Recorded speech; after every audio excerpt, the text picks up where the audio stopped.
নমস্কার।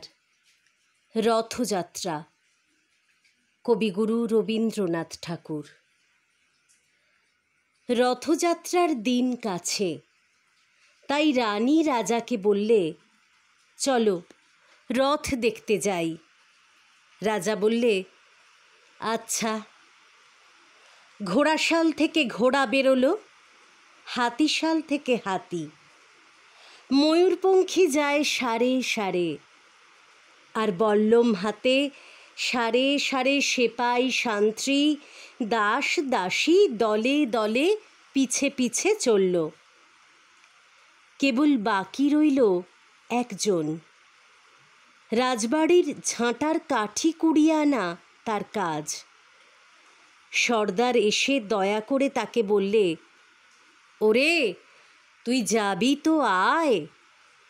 সে হাত জোড় করে বললে, আমার যাওয়া ঘটবে না। রাজার কানে কথা উঠল, সবাই সঙ্গে যায়, কেবল সেই দুঃখীটা যায় না। রাজা দয়া করে মন্ত্রীকে ডেকে বললেন, ওকেও ডেকে নিও। রাস্তার ধারে তার বাড়ি। হাতি যখন সেইখানে পৌঁছল, মন্ত্রী তাকে ডেকে বললে, ওরে দুঃখী, ঠাকুর দেখবি চল। সে হাত জোড় করে বলল, কত চলবো? ঠাকুরের দুয়ার পর্যন্ত পৌঁছই এমন সাধ্য কি আমার আছে? মন্ত্রী বললে, ভয় কিরে তোর? রাজার সঙ্গে চলবি। সে বললে, সর্বনাশ, রাজার পথ কি আমার পথ?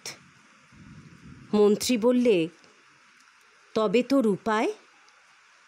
তোর ভাগ্যে কি রথযাত্রা দেখা ঘটবে না? সে বললে, ঘটবে বই কি। ঠাকুর তো রথে করেই আমার দুয়ারে আসেন। মন্ত্রী হেসে উঠল, কই রে, তোর দুয়ারে রথের চিহ্ন কই? দুঃখী বললে, তাঁর রথের চিহ্ন পড়ে না। মন্ত্রী বললে, কেন বলতো? দুঃখী বললে, তিনি যে আসেন পুষ্পক রথে। মন্ত্রী বললে, কই রে সেই রথ? দুঃখী দেখিয়ে দিলে, তার দুয়ারের দুই পাশে দুটি সূর্যমুখী ফুটে আছে।